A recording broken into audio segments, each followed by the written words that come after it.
उज्जैन एक ऐसा शहर जहां समय भी रुककर हर हर महादेव कहता है, जहां दिन की शुरुआत होती है महाकाल की भस्म आरती से। और मैं पहुंचा हूं उस धाम में जहां काल भी महाकाल के अधीन है, महाकालेश्वर ज्योतिर्लिंग। तो चलिए मेरे साथ इस भक्ति और अनुभव से भरी इस यात्रा पर, जहां हर मोड़ पर शिव हैं और हर दृश्य में शांति। जय श्री महाकाल दोस्तों, मेरा नाम है प्रशांत सिंह और आज की सफर में हमारे साथ होंगे हमारे एक प्रिय मित्र जतिन प्रभाकर जी। तो चलिए मेरे साथ इस सुहावने सफर पर। तारीख थी 9 जुलाई, समय था दोपहर के 3 बजे। हम सबसे पहले पहुंचते हैं जालंधर कैंट के रेलवे स्टेशन पर, जहां से हम अपनी यात्रा को शुरू करते हैं। तो दोस्तों, जालंधर से उज्जैन की दूरी लगभग 1100 किलोमीटर की है, जिसे पूरा करने में हमारी ट्रेन को लगभग 16 घंटे लगने थे। फिर लगभग 1 घंटे के इंतजार के बाद हमारी इंदौर वीकली स्पेशल ट्रेन आ जाती है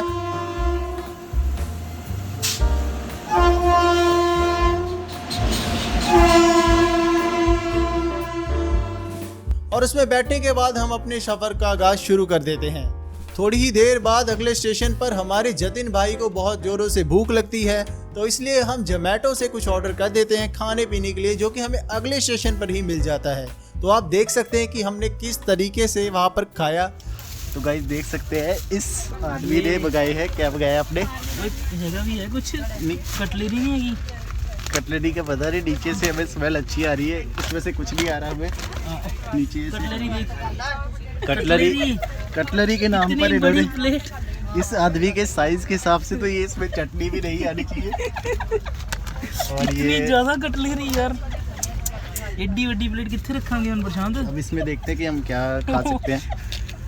तो आप बने रहिए हमारे साथ ये सफर में। बहुत बड़ी प्लेट है, हमें पता नहीं लग रहा है इसमें खाना डाले कैसे, इतनी बड़ी है ये, पता नहीं खाना पूरा आएगा कि नहीं। इसमें इसकी 1 चम्मच नूडल के आ जाएगी इकट्ठी एक साथ। ये बहुत नहीं पर हैगा कंटेनर है, नहीं ठीक है ये ठीक है।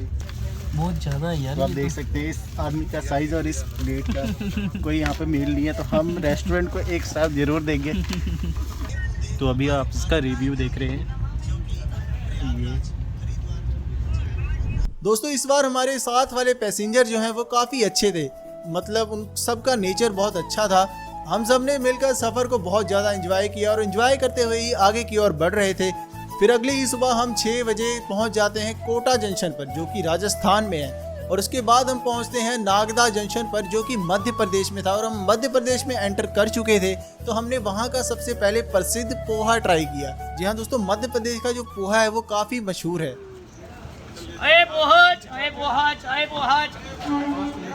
तो करेगा तो खादा ही भी है बस।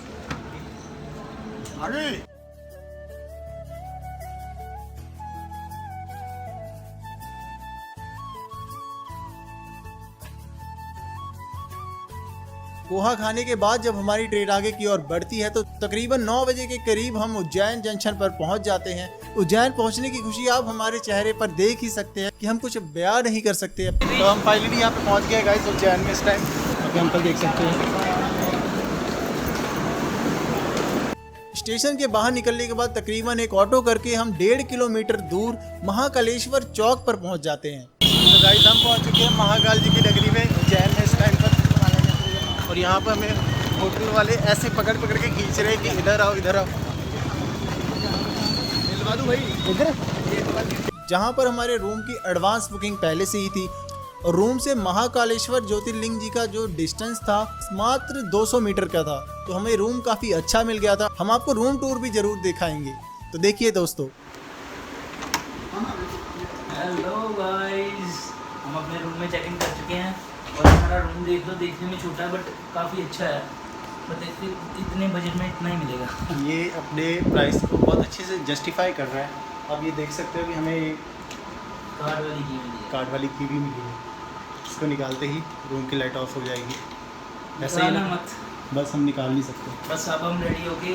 आप एम्बियंस देख सकते हैं ऊपर का, ये क्या डाउन सीलिंग कितनी अच्छी है। हमारा फर्स्ट इंप्रेशन सबसे जरूरी चीज़। उसके बाद रूम में चेकिंग करने के बाद हम सबसे पहले कुछ खाने पीने के लिए जाते हैं, क्योंकि हमें भूख बहुत जोर से लगी थी। क्योंकि हमारे साथ वाले जो हमारे प्रिय मित्र प्रभाकर जी थे, उन्हें काफ़ी भूख लगती है। तो आप देख सकते हैं कि उन्होंने कितना सारा और क्या क्या ऑर्डर किया। 2 आलू परांठे कर दो। 2 पनीर पराठे, 2 दही।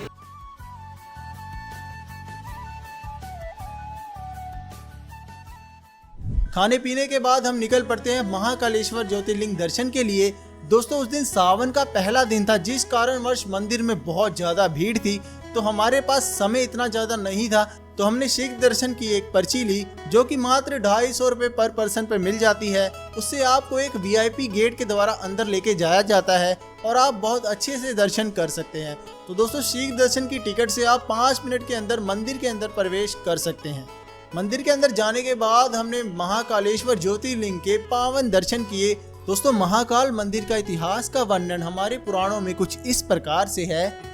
महाकालेश्वर ज्योतिर्लिंग एक ऐसा ज्योतिर्लिंग है जिसे दक्षिण मुखी भी कहा गया है, क्योंकि शिव जी का मुख जो है वो दक्षिण दिशा की ओर है। और मान्यता ये भी है कि शिव जी ने यहाँ पर काल को भी अपने वश में कर लिया था, इस कारण से उनको महाकाल भी कहा जाता है।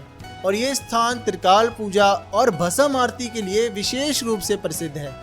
फिर दर्शन करने के बाद हम चल पड़ते हैं बाकी उज्जैन के प्रसिद्ध मंदिरों की ओर, जिसमें से हम सबसे पहले जाते हैं शिप्रा नदी के किनारे बसे शक्तिपीठ मंदिर पर, जो कि है गढ़ कालिका मंदिर। जी हाँ दोस्तों, माता सती का यहाँ पर ऊपरी होठ का हिस्सा गिरा था, तब से ये मंदिर शक्तिपीठ कहलाता है। मंदिर में पहुंचने के बाद हमने गढ़ कालिका माता जी के बहुत ही सुंदर दर्शन किए।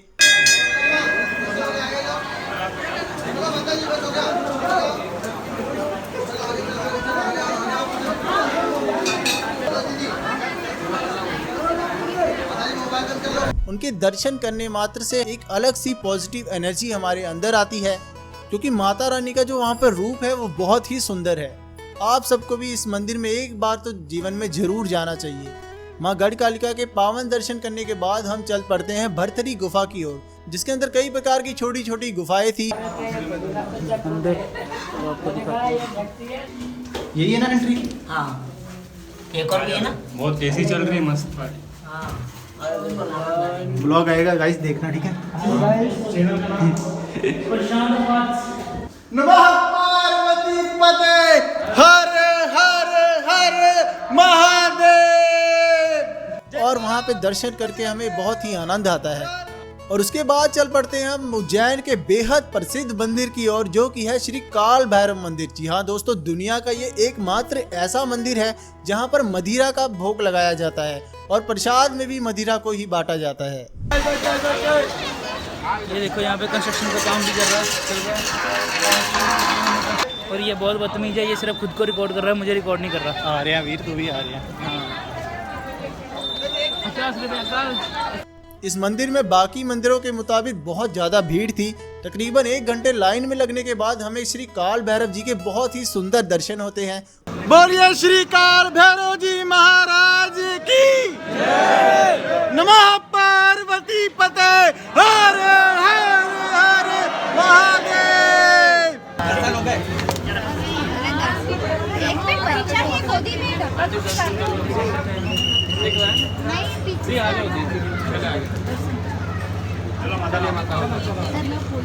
उसके बाद हम जाते हैं श्री मंगलनाथ मंदिर की ओर, जो कि बेहद प्रसिद्ध मंदिर है उज्जैन का, क्योंकि वहां से कर्क रेखा गुजरती है।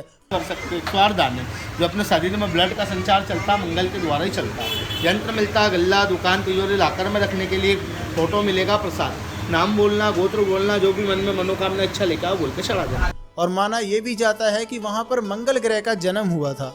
अगर आपको कोई भी मंगल दोष है या मंगल की समस्या है तो आप वहां पर जाकर पूजा करवा सकते हैं।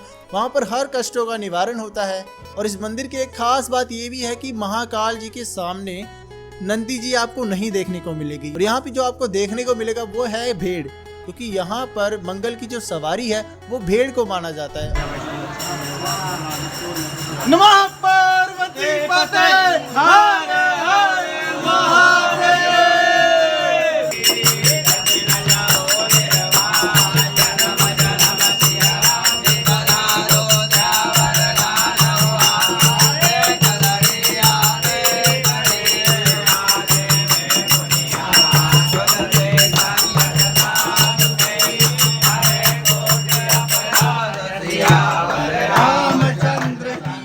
और फिर इस मंदिर में कुछ देर ठहरने के बाद हम चल पड़ते हैं सांदीपनी आश्रम में, जहाँ पर हमारे भगवान श्री कृष्ण जी, बलराम जी और सुदामा जी ने अपनी गुरुकुल की शिक्षा ग्रहण की थी। और बेहद खुश नसीबी की बात तो ये है कि उस दिन गुरु पूर्णिमा भी थी और वहाँ का नज़ारा बेहद ही खास था उस दिन का। सांदीपनी आश्रम में दर्शन करने के बाद हम जाते हैं एक और शक्तिपीठ मंदिर पर। जी हाँ दोस्तों, जो कि है माँ हरसिद्धि माता का मंदिर।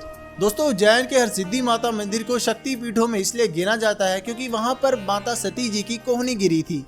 तब से यह स्थान शक्तिपीठ बन गया और माँ भगवती का यहाँ पर बेहद ही सुंदर रूप आपको देखने को मिलेगा। और यहाँ की सबसे बड़ी विशेषता ये है कि यहाँ पर शाम को दीपमाला होती है जो कि बेहद ही खूबसूरत है। इस मंदिर का नाम हरसिद्धि इसलिए पड़ा क्योंकि भगवान शिव ने यहाँ माता जी को युद्ध में विजय दिलाई थी, तब से इस स्थान को हरसिद्धि कहा जाता है। माता रानी जी के सुंदर दर्शन करने के बाद हम चल पड़ते हैं अपने जीवन का सबसे अनोखा पल देखने, जो कि है महाकालेश्वर ज्योतिर्लिंग की भस्म आरती देखने। जी हाँ दोस्तों, ये हमारे जीवन का सबसे अनोखा पल था। तो चलिए आपको भी बताते हैं कि आप भस्म आरती को कैसे अटेंड कर सकते हैं। भस्म आरती देखने के लिए आपको इनकी वेबसाइट पर जाकर तकरीबन आपको 2 महीने पहले ही आवेदन करना पड़ेगा। अगर आप वहां जाकर करना चाहते हैं तो आपको 1 दिन पहले वहां पर जाना पड़ेगा और ऑफलाइन रजिस्ट्रेशन करवानी पड़ेगी, जिसके लिए वहां पर काफ़ी भीड़ होती है, तो उसमें नाम आना थोड़ा मुश्किल होता है। तो हमारे पास भस्म आरती की एडवांस बुकिंग थी, तो हम तकरीबन 11 बजे ही वहां पर लाइन में लग जाते हैं और भस्म आरती का समय है तकरीबन 4 बजे का। लाइन में लगने के बाद फिर हमें एक स्थान पर ले जाया जाता है जहां पर हम सबके फोन्स वगैरह सब कुछ जमा हो जाते हैं और वहां पर हमें एक टैग पहना दिया जाता है जिसमें आपका नाम और प्रोटोकॉल वगैरह कुछ लिखा होता है। फिर आपको एक वेटिंग एरिया में लेकर जाया जाता है जहां पर आपको कुछ देर इंतजार करना होगा। तो उसके बाद जब भस्म आरती शुरू होगी तब आपको आगे की ओर ले जाया जाएगा। अंदर जाने के बाद हम जब भस्म आरती को देखते हैं तो हमारे रोंगटे तक खड़े हो जाते हैं। जी हाँ दोस्तों, ये ऐसी एक आरती है जिसमें भूत पिशाच भी इसको देखने के लिए आते हैं।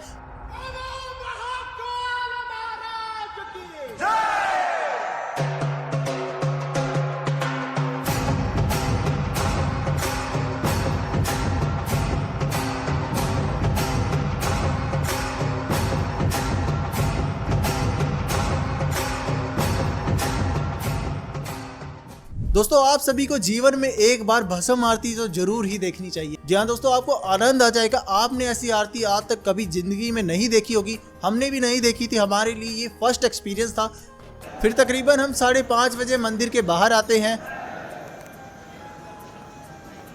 तो दोस्तों, इस वक्त कितने बज गए हैं? इस वक्त बज गए हैं 5:56। 5:56 और हमने शुरू कितने बजे किया था? तकरीबन 11 बजे। तो आप देख सकते हैं कि अगर आपने भस्म आरती देखनी है तो आपको तकरीबन कितने घंटे लग जाएंगे? 17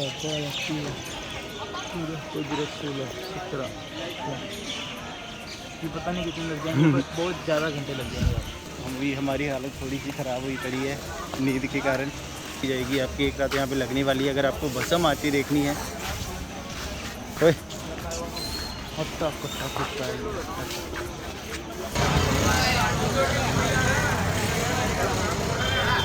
और वहां से फिर हम अपने होटल पर जाते हैं, चेकआउट करते हैं और उसके बाद हम शुरू कर देते हैं अपने दूसरे दिन के सफर को, जो कि था हमारा दूसरा ज्योतिर्लिंग ओमकारेश्वर और ममलेश्वर ज्योतिर्लिंग। दोस्तों, उज्जैन से ओमकारेश्वर की जो दूरी है वो लगभग 150 किलोमीटर की है। इसमें से हम 55 किलोमीटर लगभग लोकल ट्रेन से पूरा करते हैं, वो भी बिना टिकट के, क्योंकि वहाँ पर हमें वहाँ के किसी लोकल ने कहा था कि आप बिना टिकट के यहाँ पर ट्रैवल कर सकते हैं, कोई भी टिकट चेक करने नहीं आता। लेकिन ये दोस्तों, ये हमारी एक गलती थी जिसका पछतावा आप हमारी एंडिंग में देखेंगे। दोस्तों, बिना टिकट के ही हम सफ़र का आनंद लेते हुए इंदौर पहुंच जाते हैं।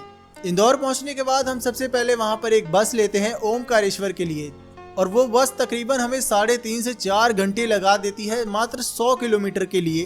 उस बस के साथ हमारा एक्सपीरियंस कुछ खास नहीं था, आप देख ही सकते हैं। कृपया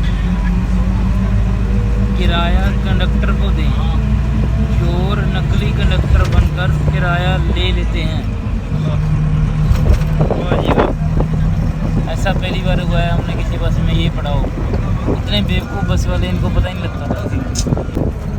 भाई, दुनिया में कभी भी ये बस मत लेना, बाकी सब ले लेना। इतनी कंफर्टेबल बस, इतनी कंफर्टेबल बस, इतना सा लेग स्पेस। नीचे की जगह से पढ़ लेना। जान दो, जान दो, जान दो, जान दो, जान दो।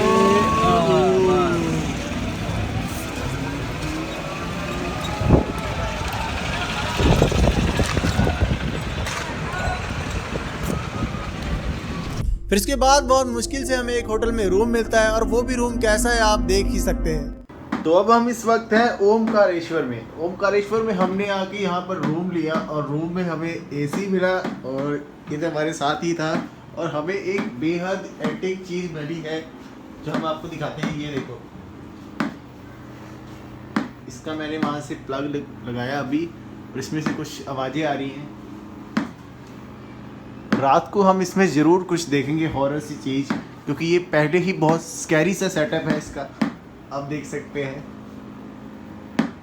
और इसमें हम रात को कुछ देखेंगे और आपको भी ज़रूर दिखाएंगे। रूम में तैयार होने के बाद तकरीबन 4 बजे हम निकल पड़ते हैं श्री ओमकारेश्वर और ममलेश्वर ज्योतिर्लिंग जी के दर्शन करने के लिए। दोस्तों, ओमकारेश्वर और ममलेश्वर ज्योतिर्लिंग मध्य प्रदेश के खांडवा जिले के पास पवित्र नदी नर्मदा के तट पर स्थित है और ये दोनों ज्योतिर्लिंग मिलकर एक ही ज्योतिर्लिंग बनते हैं।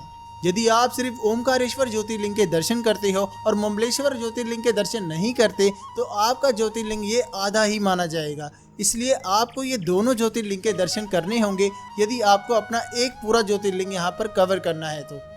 दोस्तों, पुराणों के अनुसार जब देवताओं और असुरों में युद्ध हुआ तब देवताओं ने प्रार्थना की शिव जी से, तब शिव जी ने ओम के रूप में यहाँ पर प्रकट होकर देवताओं को विजय दिलाई। तब से इस स्थान को ओमकारेश्वर कहा जाता है। फिर हम सबसे पहले जाते हैं श्री ओमकारेश्वर ज्योतिर्लिंग जी के दर्शन करने, जहाँ पर हमें बहुत ही सुंदर दर्शन होते हैं उनके। दोस्तों, ओमकारेश्वर एकमात्र ऐसा मंदिर है जिसके सामने से कोई महानदी का प्रवेश हो रहा है। जी हाँ दोस्तों, मंदिर के साथ में ही महानदी एक बह रही है जो कि है हमारी नर्मदा मैया जी। इन दोनों के बीच में एक झूला पुल है। उस झूला पुल को क्रॉस करने के बाद जब हम ममलेश्वर ज्योतिर्लिंग के दर्शन करते हैं तो वहाँ पर हमें उनके बेहद ही सुंदर दर्शन होते हैं।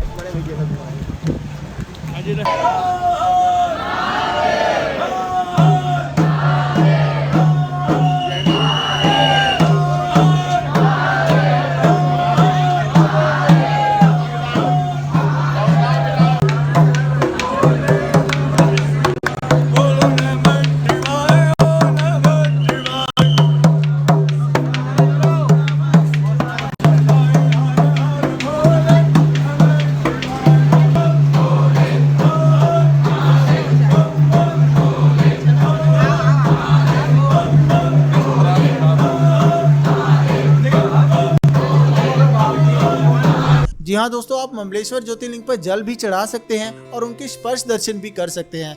मुझे भी सौभाग्य प्राप्त हुआ कि मैं उनके स्पर्श दर्शन कर सकूं। और उसके बाद जब शाम हो जाती है तब हम जाते हैं नर्मदा नदी के किनारे, किश्ती की सवारी लेते हैं।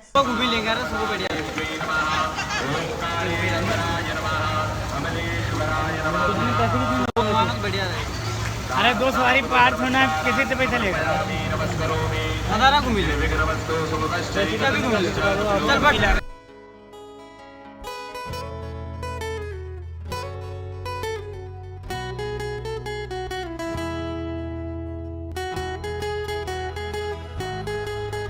जो कि हमें कावेरी और नर्मदा नदी के संगम पर लेके जाते हैं और वहाँ से हमें खूबसूरत डैम का व्यू भी देखने को मिलता है और श्री आदि शंकराचार्य जी की बड़ी सी मूर्ति भी देखने को हमें मिलती है। फिर अगली सुबह लगभग 5:30 बजे हम जाते हैं नर्मदा मैया में पावन स्नान करने। तो अभी हम सुबह 5:30 बजने वाले हैं। आज हम जल्दी उठ गए हैं। हमारी नींद अभी वैसे पूरी नहीं हुई, हम रात को ट्रेन में करेंगे दोपहर को। और अब हम जा रहे हैं घाट पे स्नान करने।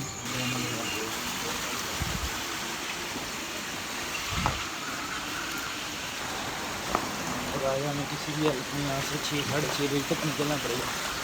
हमारे पास सिर्फ अब आधा घंटा है यहाँ पर। जैसे ही मैंने नर्मदा जी के शीतल जल में डुबकी लगाई तो मन को एक अद्भुत सी शांति और ऊर्जा का अनुभव हुआ। ऐसा लगा मानो कि मेरे अंदर की सारी नकारात्मक ऊर्जाएं बह गईं और भीतर से एक नई सकारात्मक शक्ति का संचार हुआ। ये अनुभव जीवन भर मुझे याद रहेगा। और उसके बाद हम जाते हैं अपने होटल की छत पर और वहाँ का व्यू देखते हैं, जहाँ से हमें 108 फीट ऊंची शंकराचार्य जी की मूर्ति दिखती है और वहाँ से डैम का व्यू बेहद ही सुंदर दिखाई देता है। फिर उसके बाद हम वापसी के लिए बस पकड़ने के लिए जब बस स्टैंड पर जाते हैं, लेकिन हमें वहाँ से कोई भी बस नहीं मिलती।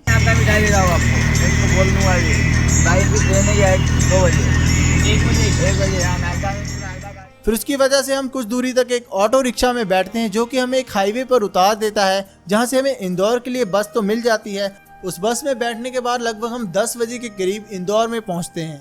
हमने दोस्तों इंदौर से 120 किलोमीटर आगे नागदा जंक्शन पर जाना था, क्योंकि वहां से हमारी वापसी की ट्रेन बुक थी जो कि 3rd AC में थी और वो कंफर्म टिकट थी।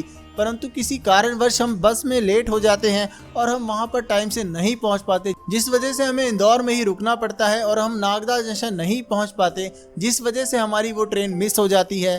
और दोस्तों वीडियो के बीच में मैंने कहा था कि कहीं का किया कहीं पर मिलता है, तो हमारे साथ भी कुछ वैसा ही हुआ। हमने उधर लोकल ट्रेन में बिना टिकट के सफर किया और उधर हमारी AC की कंफर्म टिकट ही चली गई। दोस्तों एक अनजान शहर में हम वहां पर खड़े होते हैं और सोचते हैं कि अब हमें क्या करना चाहिए। ये सोचते हुए ही हमें भूख लग जाती है और हम चले जाते हैं इंदौर के सबसे मशहूर पोहा जलेबी खाने, जिसे खाने के बाद हमारी सारी टेंशन ही गायब हो गई। तो दोस्तों जब हम सफर में आ रहे थे तो हमारे साथ वाले को पैसेंजर ने कहा था कि अगर आप इंदौर आए तो वहाँ पर एक 56 मार्केट में जरूर जाएं। तो उसके बाद हम जाते हैं उस 56 मार्केट को देखने। दोस्तों जब हम 56 मार्केट में जाते हैं तो वहाँ की वाइब भी कुछ अलग होती है। वहाँ पर एक ही लाइन में 56 तरीके की दुकानें यहाँ पर हमें देखने को मिलती हैं, जिस वजह से इसे 56 कहा जाता है, जहाँ पर बहुत सारे स्वादिष्ट व्यंजन हमें देखने को मिलते हैं। फाइनली अब हम आ चुके हैं 56। यहाँ पे हम ट्राई करके देखते हैं कुछ क्या अच्छा है क्या नहीं, फिर आपको बताएंगे, रिव्यू देके भी आपको रेकमेंड कर देंगे दुकान की। हम इनसे पैसे तो ले नहीं सकते, चलो कोई बात नहीं, लेकिन हम रिकमेंड जरूर करेंगे। फिर उसके बाद हमने वहाँ पर कुछ चीज़ें ट्राई की जिसका स्वाद बहुत ही बढ़िया था। और सबसे पहले हम खाते हैं इंदौरी स्पेशल चीज़ मसाला पोटैटो स्प्रिंग। तो अब ये टेस्ट करके दिखाएगा आपको कैसा है, कैसा टेस्ट है इसका।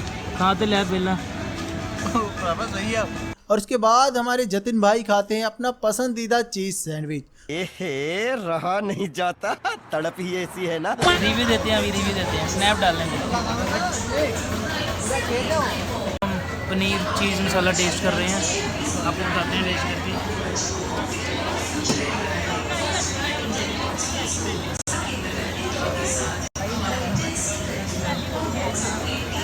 टेस्टी तो है वैसे, लेकिन लाइट है थोड़ा, इतना हैवी नहीं है। चलो अब हम बंद करते हैं, हमारे कैमरामैन को भी खाना है। और उसके बाद एंड में हम खाते हैं टेस्टी से वॉफल्स, और ऐसे ही खाते पीते हम चल पड़ते हैं वापसी में स्टेशन की ओर। डागर यार तो इसने अभी क्या किया हमने देखा। ये इसकी टांगें देख लो, अभी भी देख लो, इसकी टांग टच कर रही है, ये देखो, मेरी नहीं कर रही। नीला निशान पड़ गया, दिखा दे, नीला निशान पड़ चुका है वहाँ पर, गाड़ी वाले को पता नहीं लगने दिया। This is business. 3rd AC की टिकट मिस करने के बाद जनरल लेके बैठे हैं हम। कैसा लग रहा है आपका? अफसोस हो रहा है बहुत ज़्यादा। हमारा बहुत बुरा हाल हो चुका है क्योंकि हमारी टिकट कंफर्म नहीं हुई। आज हम जनरल की टिकट लेके चले हैं स्लीपर में और फाइन भी दे दिया, 900 फाइन दे दिया। उसके बाद भी वो कह रहा है 2500 रुपये दो, मतलब कि 5000 दोनों का, तो आपकी टिकट AC में कंफर्म कर दी। तो अब हमारा बजट चल रहा है थोड़ा, लेकिन हमें तब भी वहाँ पर जगह नहीं मिलती, तो तकरीबन 12 घंटे का सफ़र हम ट्रेन के दरवाजे पर खड़े होकर करते हैं। और हमें वहाँ पर एक लाइन याद आती है, जिंदगी एक सफ़र है सुहाना और यहाँ कल क्या हो किसने जाना। दरवाजे के पास खड़े खड़े ही हम पहुँच जाते हैं तकरीबन सुबह के 4 बजे दिल्ली से 6:30 बजे हमारी एक अगली ट्रेन थी जो कि थी शान पंजाब। यहाँ दोस्तों उसमें हमें AC में कंफर्म टिकट मिल गई थी, जिस वजह से हमने दिल्ली से जालंधर तक का सफ़र उसी में तय किया। लेकिन सफ़र में ही हमारे जतिन भाई को फिर से भूख लगती है और हम पहुँचे होते हैं उस समय पर अम्बाला पर, और अम्बाला के छोले भटूरे तो बहुत ही मशहूर हैं।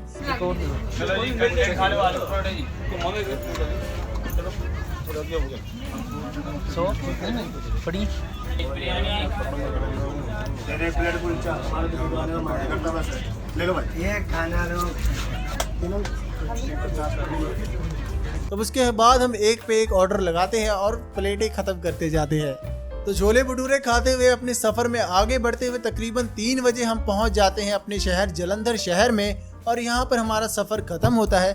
तो दोस्तों आज का हमारा ये सफ़र आपको कैसा लगा हमें नीचे कमेंट करके ज़रूर से बताएं। अगर आपको हमारी ये वीडियो पसंद आई तो वीडियो को लाइक एंड शेयर ज़रूर से करें। मिलते हैं अगले सफ़र में, धन्यवाद।